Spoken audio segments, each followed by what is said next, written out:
ओम शांति। आज हम 19 अक्टूबर 81 की अव्यक्तवाणी सुनते हैं। आज की वाणी का सार है हर ब्राह्मण चैतन्य तारामंडल का श्रृंगार। ज्ञान सूर्य, ज्ञान चंद्रमा, अव्यक्त बाप दादा ज्ञान सितारों के प्रति बोले। आज ज्ञान सूर्य, ज्ञान चंद्रमा अपने तारामंडल को देखने आए हैं। सितारों के बीच ज्ञान सूर्य, ज्ञान चंद्रमा दोनों ही साथ में आए हैं। वैसे साकार सृष्टि में सूर्य, चंद्रमा और साथ साथ में सितारे इकट्ठे नहीं होते हैं, लेकिन चैतन्य सितारे सूर्य और चांद के साथ है। यह सितारों का अलौकिक संगठन है। तो आज बाप दादा भिन्न भिन्न सितारों को देख रहे हैं। हर सितारे में अपनी अपनी विशेषता है। छोटे छोटे सितारे भी इस तारामंडल को बहुत अच्छा शोभनीक बना रहे हैं। बड़े तो बड़े हैं ही, लेकिन छोटों की चमक से संगठन की शोभा बढ़ रही है। बाप दादा यही बात देख देख हर्षित हो रहे हैं कि हर एक सितारा कितना आवश्यक है। छोटे से छोटा सितारा भी अति आवश्यक है, महत्वपूर्ण कार्य करने वाला है। तो आज बाप दादा हर एक के महत्व को देख रहे हैं। जैसे हद के परिवार में माँ बाप हर बच्चे के गुणों की, कर्तव्यों की, चाल चलन की बातें करते हैं, वैसे बेहद के माँ बाप ज्ञान सूर्य और चंद्रमा, बेहद के परिवार व सर्व सितारों के विशेषताओं की बातें कर रहे थे। ब्रह्मा बाप व चंद्रमा आज चारों ओर विश्व में कोने कोने में चमकते हुए अपने सितारों को देख देख खुशी में विशेष झूम रहे थे। ज्ञान सूर्य बाप को हर सितारे की आवश्यकता और विशेषता सुनाते हुए इतना हर्षित हो रहे थे कि बात मत पूछो। उस समय का चित्र बुद्धि योग की कैमरा से खींच सकते हो। साकार में जिन्होंने अनुभव किया वह तो अच्छी तरह से जान सकते हैं। चेहरा सामने आ गया ना, क्या दिखाई दे रहा है। इतना हर्षित हो रहे हैं जो नैनों में मोती चमक रहे हैं। आज जैसे जोहरी हर रतन की महिमा कर रहे थे, आप समझते हो कि आप सबकी क्या महिमा होगी। अपने महानता की महिमा जानते हो। सभी की विशेष एक बात की विशेषता व महानता बहुत स्पष्ट है। जो कोई भी महारथी हो व प्यादा हो, छोटा सितारा हो व बड़ा सितारा हो, लेकिन बाप को जानने की विशेषता, बाप का बनने की विशेषता, यह तो सब में है ना। बाप को बड़े बड़े शास्त्रों की अथॉरिटी, धर्म के अथॉरिटी, विज्ञान के अथॉरिटी, राज्य के अथॉरिटी, बड़े बड़े विनाशी टाइटल्स के अथॉरिटीज़ उन्होंने नहीं जाना, लेकिन आप सबने जाना। वे अब तक आह्वान ही कर रहे हैं। शास्त्रवादी तो अभी हिसाब ही लगा रहे हैं। विज्ञानी अपने इन्वेंशन में इतने लगे हुए हैं जो बाप की बातें सुनने और समझने की फुर्सत नहीं है, अपने ही कार्य में मगन है। राज्य के अथॉरिटीज़ अपने राज्य की कुर्सी को संभालने में बिजी है, फुर्सत ही नहीं है। धर्म नेताएं अपने धर्म को संभालने में बिजी है कि कहाँ हमारा धर्म प्रायः लोप न हो जाए।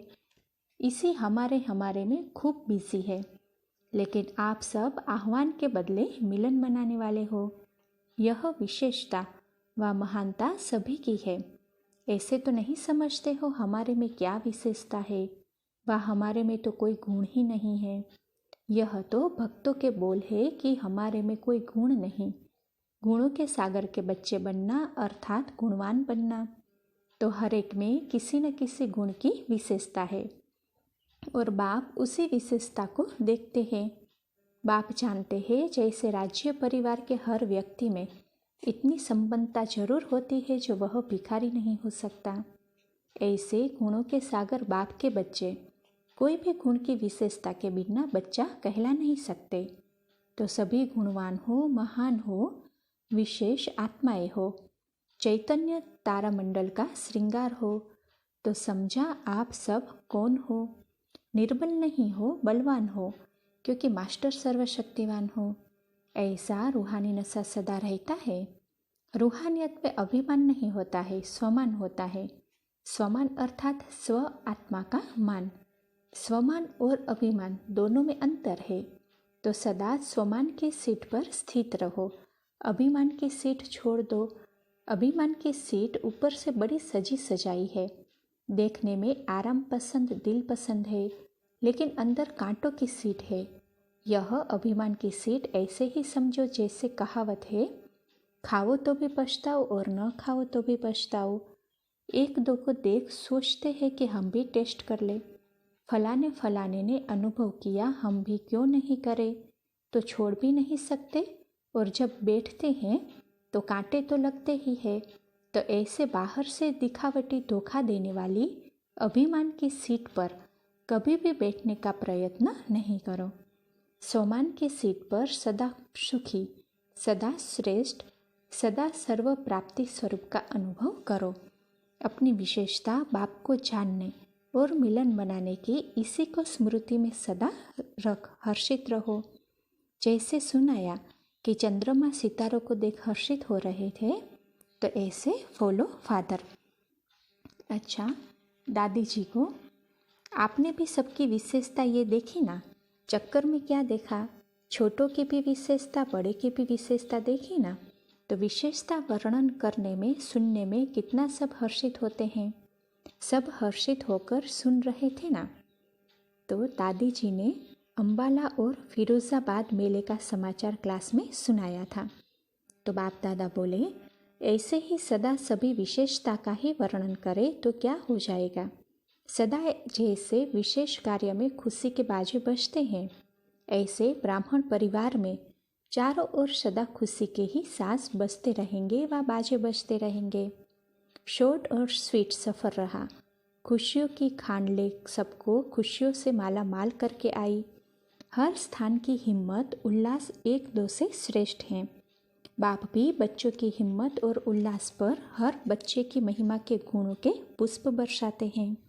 अच्छा, तो समझा क्या बनना है, क्या समझना है और अपने को और कहाँ बिठाना है, दोनों ही बातें सुनी ना। अच्छा, ऐसे सदा सोमान की सीट पर स्थित रहने वाले, सदा अपने को विशेष आत्मा समझ विशेषता द्वारा औरों को भी विशेष आत्मा बनाने वाले, चंद्रमा और ज्ञान सूर्य को सदा फॉलो करने वाले, ऐसे वफादार फरमानदार सपूत बच्चों को बाप दादा का याद प्यार और नमस्ते। अच्छा, पार्टियों के साथ मुलाकात है। हर एक अपनी श्रेष्ठ तकदीर को जानते हो ना। कितनी श्रेष्ठ तकदीर श्रेष्ठ कर्मों द्वारा बना रहे हो। जितने श्रेष्ठ कर्म उतनी तकदीर की लकीर लंबी और स्पष्ट।